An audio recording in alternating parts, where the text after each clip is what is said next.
마태복음 10장 34절에서요, 11장 1절까지입니다. 우리 같이 함께 교독하겠습니다.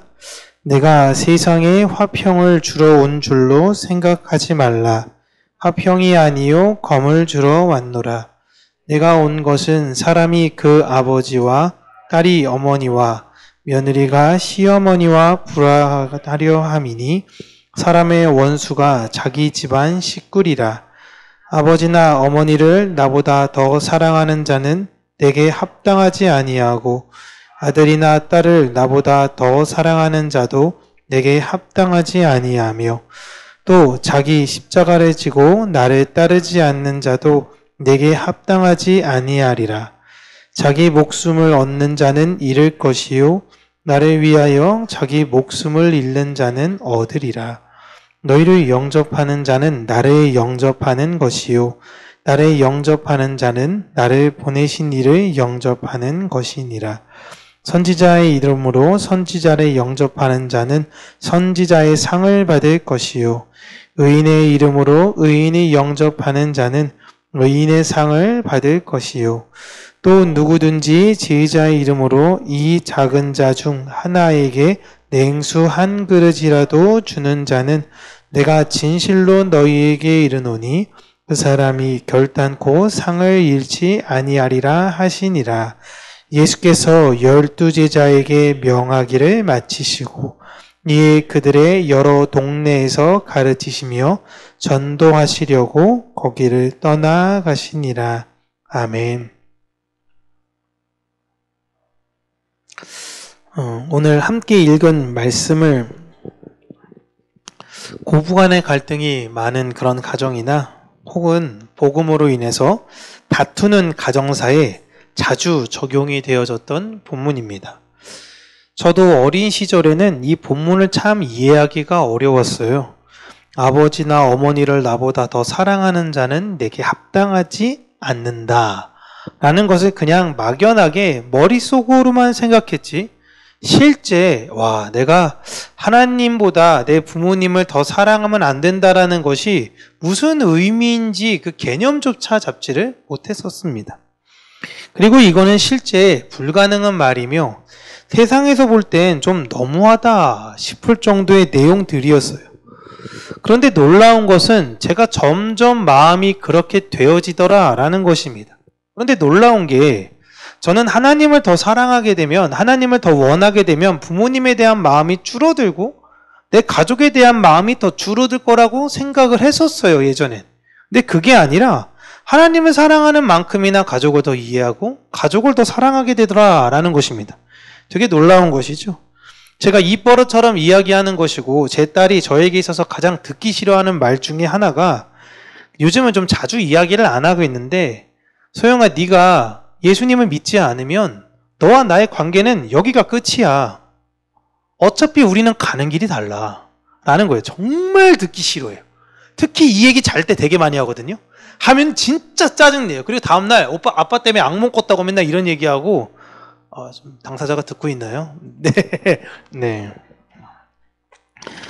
굉장히 싫어해서 제가 요즘 이런 말들은 잘 안 하고 있습니다. 하지만 그 뒤에 늘 조건이 붙어요.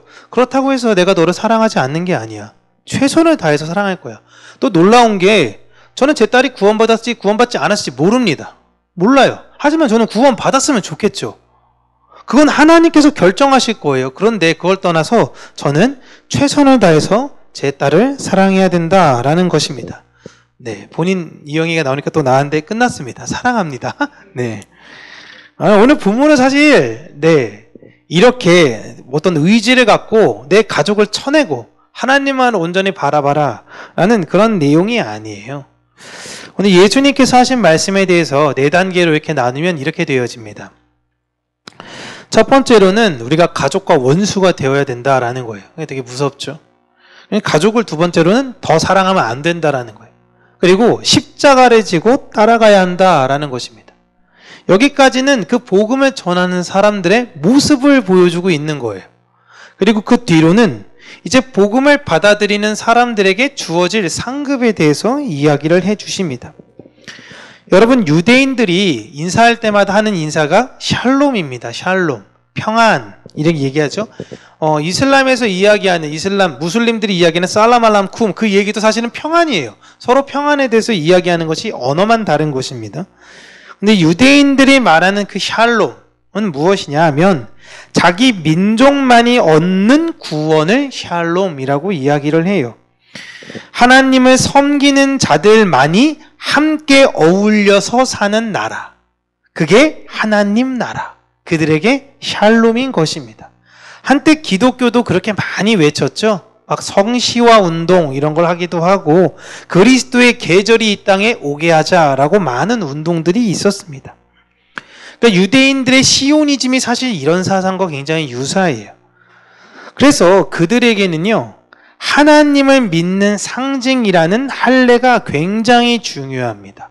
너 하나님 믿어 안 믿어? 어떻게 확인하죠? 일단 남자로선 할례를 했냐 안 했냐 이게 가장 중요한 거예요. 이게 시작인 것입니다. 그렇게 그들은 그 샬롬을 얻기 위해서는 하나님의 통치를 믿지 못하며 하나님의 통치를 배격하는 이방의 세력들과는 필연적으로 싸워야 돼요. 근데 유대인들이 볼 때 가장 자기들과 유사 종교가 누굽니까? 이슬람교예요. 사실 기독교가 아닙니다. 기독교는 할례를 일단 안 해요. 근데 이슬람교는 할례를 하거든요. 굉장한 유사 종교예요. 그래서 굉장히 거부감이 큰 거죠. 그러니까 걔네들이 볼 때 우리는 어디 뭐 이단, 사입 이런 게 아니라 그냥 다른 그런 계통이라면 정말 예민해요. 알라라고 우리랑 명칭도 비슷한 사람의 절대신 한 분인 하나님을 믿으며 할례라는 그들도 상징을 갖고 있고, 또 놀라운 게 여러분, 이 이슬람교에서는 좀 예민하기는 하지만 제 이슬람교 다시 한번 말씀을 드리면 이슬람교의 맨 마지막 때에 그 마흐디라고 그들이 말하는 메시아, 유대어로 하면 이제 메시아인데 메시아가 이제 오시는데 메시아가 오실 때 누구 손잡고 오냐면 예수님 손잡고 온다고 가르쳐요. 깜짝 놀랄 일이죠. 그래서 이슬람교에서는요, 마지막에 마흐디, 메시아가 올 때 예수님과 함께 온다라고 이야기를 해요. 그러니까 유대인들이 볼 땐 얘네들은 막 다 섞여 있는 이상한 애들인 거다라고 생각해서 굉장히 심한 배격감이 있는 것입니다. 그래서 유대인들은 그런 이방의 세력들과 끊임없이 싸워서 우리만의 하나님 나라를 구축해야 되는 것이 그들이 볼 때 샬롬인 거예요. 그런데 예수님의 말씀이나 그분이 하셨던 행동들을 가만히 보면요, 이런 샬롬적 방식으로 하나님 나라를 세워가는 것이 아닙니다. 할례받지 않는 사람들을 자꾸 치유해 주고요, 할례받지 않는 사람들에게서 자꾸만 먹을 것을 제공해 주는 겁니다. 어떻게 보면 예수님처럼 초월적이며 절대적인 존재가 샬롬을 우리에게만 가져다 줄 것이라고 생각했는데 이방인에게까지 그런 영향을 미치니까 막 헷갈렸던 거예요. 그래서 요한의 제자들이 물어보기도 하고 바리새인들이 물어보기도 하고 제자들이 물어보기도 하는 겁니다. 자신들이 알고 있는 샬롬과 너무 다르니까요. 근데 예수님께서 오늘 본문에선 정면적으로 너희들이 얘기하는 그런 방식이 아니다라고 이야기를 하는 것입니다. 본인도 샬롬을 얻기 위해 싸워야 한다라고 말하고 계시지만 그 대상이 하나님을 부정하는 할례받지 못한 사람들이 아니라 도리어 할례받은 내 가족끼리 싸우게 된다라고 이야기를 하고 계시는 거예요. 지금 이 말씀을 예수님은 이방인들에게 하고 있는 말씀이 아닙니다. 제자들에게 하고 계세요. 제자들은 유대인입니다. 유대인들이 하나님의 샬롬을 위해서 유대인끼리 다투게 될 거다라는 이야기를 하고 계신 거예요. 너희들 검으로 서로 싸울 거야. 지금 제자들이 전도해야 되는 대상도 이방인이 아닙니다. 예수님이 누구에게 가라 그랬냐면 이스라엘이 잃어버린 양에게 가라고 했어요. 내가 복음을 전하는 자들도 유대인인 거예요. 그리고 내가 복음으로 인해 불편해지는 관계는 가족 관계가 되는 것입니다. 그렇다면 복음을 전하는 것 자체가 제자들에게 어떠한 유익이 있나? 혹은 너무 심각한 손해만 따르는 것이 아닌가라고 생각할 수 있습니다. 특별히 십계명 5계명에는 부모를 공경하라라고 이야기를 했습니다. 그럼 부모님에게 예수님의 말씀을 믿으세요라고 할 때 부모님이 거부하면 어떻게 해야 될까요? 물론 지금이야 이스라엘 잃어버린 양들에게 가는 거지만 정작 내 부모님에게 이야기했는데 내 부모님이 거절하면, 그리고 부모님이 오히려 내 손을 붙잡고 간곡히 부탁합니다. 내가 죽거든 예수 믿어라. 그럼 어떻게 해야 되는 거예요? 순종해야지. 부모님 말씀에. 이렇게 해야 되는 것일까요? 예수님께서는 그때 타협하지 말라고 하시는 겁니다. 이 굉장히 제자들이 헷갈릴 수 있는 거예요. 내 말과 행동으로 너는 복음을 보이며 살아라. 예수 그리스도를 믿는, 예수 그리스도가 메시아라고 믿고 살아가야 한다라는 것을 다시 한번 못 받고 계시는 겁니다. 예를 들어 부모는 줄 것이 많잖아요. 그렇게 되면 자식들이 그 부모의 말씀을 어기는 것이 사실 쉽지가 않습니다. 대부분 사람들이 부모에 대해서 거역하는 이유가 부모가 줄 것이 없으니까 거역을 하는 거예요. 그러니까 나이 드신 분들이 끝까지 지켜야 되는 게 뭐예요? 돈이라고 이야기하잖아요. 돈이 없으면 어떻게? 큰 가방을 장롱에다 넣어. 그 다음에 거기다가 돌을 막 채워. 돌을 채우고 위에다는 돈을 이렇게 깔아놔. 그러면 며느리가 몇 번 왔다 갔다가 그 가방 들었다가 어머 우리 부모님 혹시 금이 있나? 이렇게 착각해가지고 갑자기 잘할 수 있다. 이런 우스꽝스러운 이야기까지 나올 정도잖아요. 그런데 성경에 나오는 하나님 백성들의 모습을 보시면요. 아브라함은 아버지인 데라로부터 많은 걸 더 많이 물려받을 수 있었습니다. 그런데 그걸 포기했어요. 야곱도 그것을 포기했습니다. 하나님의 백성들은요, 그 어떤 것을 주더라도 하늘의 장자권, 그 장자권을 포기할 수 없고, 이제 교회는 이 세상에 하늘의 장자권으로 오신 예수 그리스도를 포기할 수 없는 것입니다. 예수님은 자신을 믿어야 한다라는 것을 그 장자권으로 말씀하고 계시는 거예요. 성경에 장자권을 바라고 살았던 자들처럼 너희들도 그 장자권을 붙잡아야 한다라는 걸 지금 다소 거칠게 말씀하고 계신 거예요. 실제로 장자권으로 말미암아 야곱이 누구랑 원수가 됐나요? 형이랑 원수가 됐어요. 결국엔 그걸로 인해서 살아가려고 했는데 자기 외삼촌이랑도 원수가 됐어요. 계속 원수로 살아가면서 살아가요. 딱 하나예요. 장자권 하나 때문에 그 모든 것들이 다 비롯되는 것입니다. 그리고 마지막으로 십자가를 지고 들어가야 한다라는 것을 요구하고 계십니다. 당시에 십자가형을 지는 사람들은 극악 무도한 사람들이거나 반란을 꾀했던 자들이 당했던 형벌이에요. 그러니까 반란죄 하면 그냥 무조건 머릿속에 반란을 일으키면 십자가에서 죽는다. 이게 그냥 당시의 정설입니다. 지금 예수님께서 제자들에게 너희들은 이 세상에서 말하는 것과 정반대의 길, 즉 세상에서 볼 땐 반역의 길을 걷는 사람들이어야 한다라는 것을 말하고 계세요. 그리고 그 길을 내가 지금 걷고 있다라고 하시는 거죠. 그런데 제자들은 이런 예수님의 말씀마저도 오해합니다. 어떻게 생각하냐면요. 그래, 우리도 예수님과 함께 끝까지 가자라는 거예요. 흔히 우리가 느와르 영화나 느와르 드라마 이런 것들을 보면 조직 세계에 있는 사람들이 큰형님이 하면은 그 밑에 있는 아우들이 다 함께 같이 가잖아요. 건달 세계에서. 마치 그런 죽음의 각오로 예수님이 잘 되면 우리 다 잘 되는 거고 예수님이 망하면 다 망한 것이다 라고 생각하고 오해했던 것입니다. 요한복음 11장 14절에서 16절 우리 같이 한번 읽어볼게요. 시작. 이에 예수께서 밝히 이르시되 아니할 것을 너희를 위하여 기뻐하노니 이는 너희로 믿게 하려 함이라. 그러나 그에게로 가자 하시니 디두모라고도 하는 도마가 다른 제자들에게 말하되 우리도 주와 함께 죽으러 가자 하니라. 아멘. 여기서 디두모라고 이야기하는 이름은 쌍둥이란 뜻입니다. 도마의 별명이 쌍둥이였어요. 누구랑 굉장히 닮았을까요? 아마도 예수님이랑 닮았을 거다라고 생각을 하고 있는 것입니다. 예수님께서는 나사로가, 굉장히 사랑했던 나사로가 아프다라는 소식을 들었습니다. 그럼 사람들이 생각할 때 그 소식을 들으면 즉각 움직여서 가서 그의 아픈 몸에 손을 대고 그를 낫게 해줘야 된다라고 생각을 했는데 예수님이 안 가시는 거예요. 예수님 안 가세요? 아직 안 갈 거야. 이상하네 하고 이틀이 지난 후에 거기로 가십니다. 이것 당시에 왜 이렇게 됐는가라는 걸 우리가 잘 살펴보게 되면요.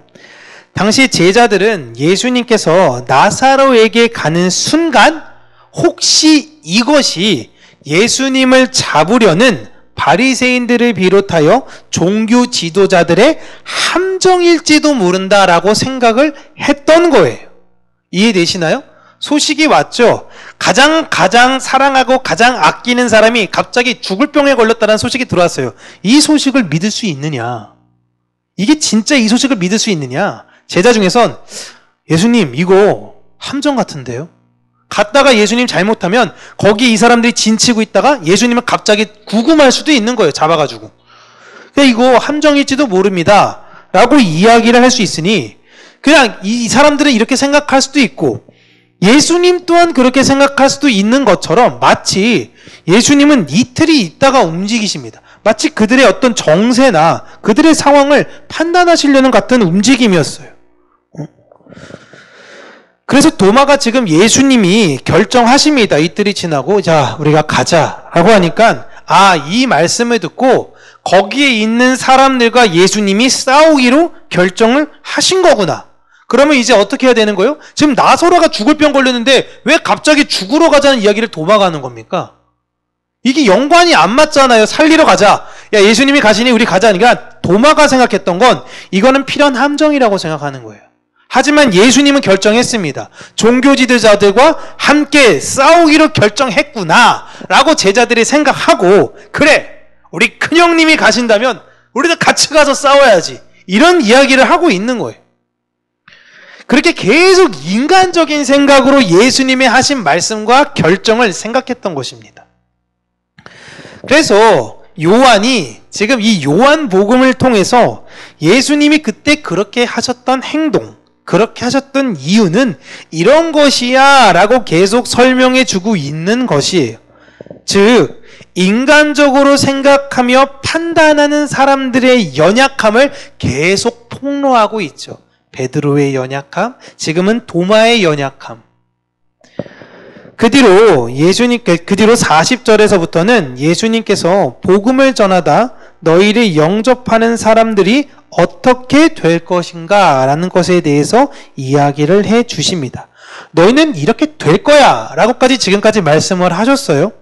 그리고 너희가 복음을 전할 때에 그 복음을 영접하는 사람들은 어떻게 될 건지에 대해서 말씀하시면서 과거의 선지자 그리고 의인들을 그 예로 드십니다. 하나님께서 수백 년 동안 하나님께서는 선지자들을 왕과 백성들에게 보내셨습니다. 또한 왕과 백성 중에 혹은 귀족 중에 의로운 사람들을 세우셨어요. 그런데 대다수 사람들이 선지자를 영접하지 않았고 의로운 자를 따르지 않았습니다. 그럼에도 여러분 놀라운 게 하나님을 두려워했던 유대인들이 말씀을 잘 가르치다 보니까 유대인 안에 있는 정설에 뭐가 있냐면 참된 선지자를 영접하는 것은 하나님에게 상을 받는 행위, 우리는 모두 하나님 앞에 의롭게 살아 하나님께 상을 받는 자들이 되어져야 한다라고 가르쳤어요. 그러니까 우리는 의인이 돼야 되고 하나님께서 우리를 선지자로 부르지 않으셨으면 어떠한 자가 하나님의 복음을 들고 우리에게 올 때 우리는 그들을 하나님처럼 영접해야 된다라고 유대인들을 가르쳤던 거예요. 그들은 다 알아요. 그렇게 해야 된다라는 걸. 그런데 현실 속에 선지자들이 그들에게 가면 영접하지 않았던 것입니다. 너희들의 모습이 그때의 선지자와 같고 그때의 의인과 같다라는 말씀을 하고 계세요.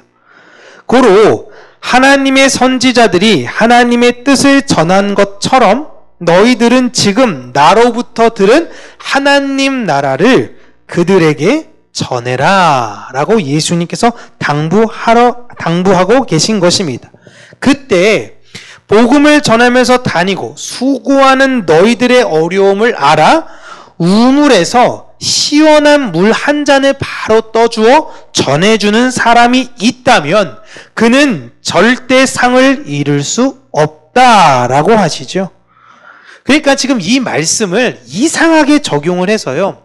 하나님의 부름을 받은 자들, 목회자를 대표적 예를 들어서 좋은 것을 우리 목회자분에게 대접을 하면 상을 받게 됩니다. 라는 내용을 예수님께서 하신 것이 아니라 우리 모두에게 하신 말씀으로 복음을 전하다 보면 필연적으로 어려움을 겪게 된다는 거예요.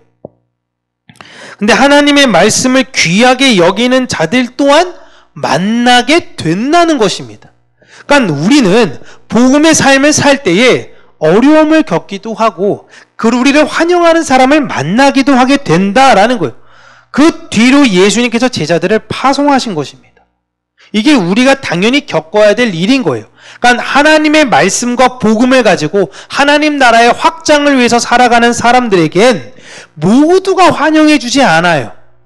그런 사람도 있을 수 있지만 대다수가 우리에게 깊은 거절감을 가지고 있는 사람들이다라고 예수님께서 제자들에게 훨씬 긴 시간을 할애해서 너희들은 이런 일 당할 거야, 저런 일 당할 거야, 이런 일 당할 거야 계속 반복적으로 부정적인 말씀을 하셨던 거예요. 복음을 전할 때 가장 중요하다라고 이야기하는 것은 하나님의 약속을 바르게 알고 그 약속을 전하는 것입니다. 물론 그 어느 누구도 하나님의 뜻을 완벽하게 알 수는 없어요. 그러나 하나님의 뜻이 무엇인지를 아는 거죠. 다 물어보잖아요. 어떤 계명이 가장 큰 계명입니까? 예수님 설명해 주세요. 얘네들이 진짜 몰라서 나한테 물어보나? 네가 한번 답해봐. 어떤 계명이 가장 큰 거라고 생각하니? 그때 한 서기관이 이야기하잖아요. 하나님을 사랑하며 내 이웃을 사랑하는 것입니다. 그러니까 예수님께서 그 말이 맞다라고 하시잖아요. 다 알아요. 다 안다니까요. 하나님의 뜻은 어려운 것이 아닙니다. 우리는 그분의 말씀을 신뢰하고 그분께 순종하며 살아가기로 작정하고 헌신한 사람들이에요. 그러나 그 복음을 전하고 복음의 삶을 살다 보면 필연적으로 어려움을 겪을 수밖에 없습니다. 그러나 마냥 힘든 일만이 아닌 나에게 쉼을 주려는 사람들 또한 하나님께서 만나게 하신다라는 것입니다. 이게 정말 이런 사람들을 극단적으로 만나지 못했던 분 중에 한 분이 사실은 에녹이죠. 거의 극단적으로 만나지 못한 분, 엘리야. 이렇게 도저히 이 세상에서는 그런 쉼을 얻을 수 없어 하나님께서 데려가신 분들, 많은 분들이 이분들을 부러워하는데 여러분 정말 인생의 절망의 끝을 경험할 수 있는 세상엔 나밖에 없구나. 하나님을 믿는 사람들의 동지가 단 한 명도 있지 않다라고 느껴질 그런 큰 절망감에 있었던 분들이다라고 저는 생각해요. 그런데 우리에겐 그렇지 않으시잖아요. 하나님께서 이렇게 좋은 동역자들도 함께 이렇게 만나게 하시고 특별히 우리 임직을 통한 새로운 직분자들 또한 세우게 하시니 정말 하나님께 감사할 따름이죠. 그러나 또 사람의 욕심이 끝이 없는지라 더 많은 사람이 우리와 함께 했으면 좋겠고 또 더 많은 곳에서 더 좋은 공간에서 하고 싶은 게 우리의 마음이기도 하죠. 하지만 우리는 언제나 잊지 말아야 되는 것이 복음을 전하는 사람에 있어서 가장 중요한 건 내 상황과 환경을 개선시키는 것이 아니라 그 복음 안에 나를 맞추어 살아가는 것이 중요하다라는 것입니다. 예수님은 복음을 전하는 제자들이 복음을 전한다고 해서 상을 받을 거다라고 말씀하지 않으셨어요. 우리는 이 세상에서 어떤 상을 위해서 일하는 사람들이 아닌 그 상을 받을 복을 전하는 메신저들인 것입니다. 이게 제일 중요해요. 우리는 이미 그 복을 누리고 있는 사람들이에요. 제자에게 있어서 가장 큰 복은 무엇이에요? 예수님이 바로 옆에 계시다라는 거예요. 교회에게 있어서 가장 큰 복이 뭐예요? 예수 그리스도와 함께 있다라는 것입니다. 이게 복이에요. 그럼에도 불구하고 제자들은 자신들이 복음을 열심히 전하고 있으니까 그래도 조금은 더 다른 복을 하나님께서 나에겐 주시겠지라는 기대감이 있었습니다. 그래서 늘 이 문제로 다퉜어요. 야, 예수님 오른팔은 나야. 어이, 네가 뭔데 오른팔이야? 내가 오른팔이야. 서로 이러면서 다퉜던 것이 그 제자들의 모습이었어요. 그러나 이들이 성령님을 만나고 난 이후엔 자신은 이미 예수 그리스도라는 복을 받은 사람이라는 것을 알게 된 것입니다. 그들은 서로가 섬김의 자리로 내려가는 거예요.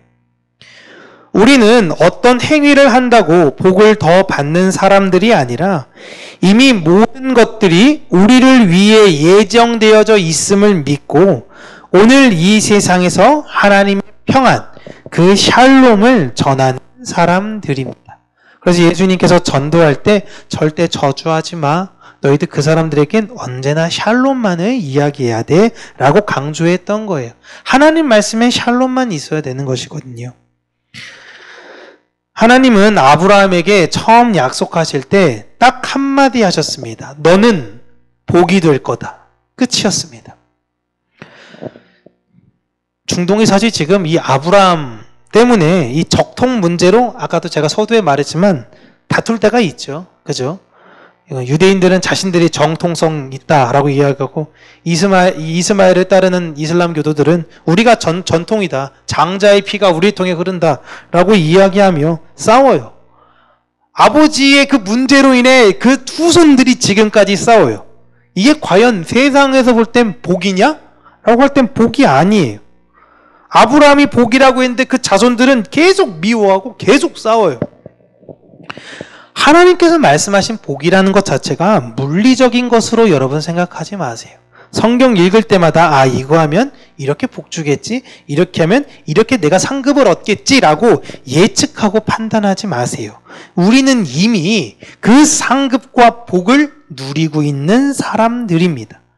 그리고 이젠 어떻게 해야 되냐? 그 복, 그 상을 다른 사람들에게 나눠주는 사람들이에요. 그래서 우리는 메신저라고 부르는 거죠. 복음을 가지고 그 약속으로 살아가는 이들이 이 세상의 복으로 천국의 길을 저와 여러분이 이제 인도해야 된다라는 것입니다. 교회는 복을 전하는 복 자체의 사람들이라는 것을 기억하시면서요. 어디를 가든지 누구를 만나든지 무엇을 하든지 여러분이 지금 누구와 동행하고 있는지를 잘 깨달아 아시고 그 복을 누리고 복을 전해주는 그 복된 삶을 사는 저와 여러분 우리 평강교회가 되기를 주님의 이름으로 축복합니다. 기도하겠습니다. 참 좋으신 하나님 아버지, 하나님의 은혜와 사랑에 감사드립니다. 부족한 우리를 이 세상 가운데 세우셔서 예수 그리스도의 평안을 알게 하시고 그 평안을 맛보며 그 평안을 전하게 해주신 은혜 주심에 감사드립니다. 점점 많은 사람들이 예수 그리스도의 평안에 대해서 모르기 때문에 이 세상에서 거짓된 평안을 누리려 하고 그곳에서 자신의 마음과 뿌리를 두리려고 할 때에 다시금 하나님 선지자와 같은 이들, 의인과 같은 이들을 다시금 세워주셔서 그들에게 하나님의 화평이 무엇인지 전하는 자들이 되게 하여 주시고 그 평안과 담대한 삶을 살 수 있는 은혜를 우리 평강교회 모든 성도님들에게 부어주셔서 참으로 예수 그리스도와 함께하는 견고한 교회가 되게 하여 주시고 예수 그리스도만으로 충분하다며 예수 그리스도의 그 복음을 자랑하는 교회가 될 수 있도록 하나님 은혜 주시기를 간절히 간구하고 소원합니다. 그 복음의 삶을 살 때에 때로는 검을 휘두르는 것과 같은, 검을 맞는 것과 같은 여러 힘듦과 어려움이 우리에게 있을지 모르겠지만 그 상황에서도 오직 하나님을 바라볼 수 있는 그 믿음을 허락하여 주시며 하나님의 은혜와 사랑 안에서 그 모든 어려움들 또한 잘 헤쳐나아가고 하나님의 영광과 그의 나라를 위해서 살아가는 우리 모든 성도님들이 될 수 있도록 은혜 허락하여 주시옵소서.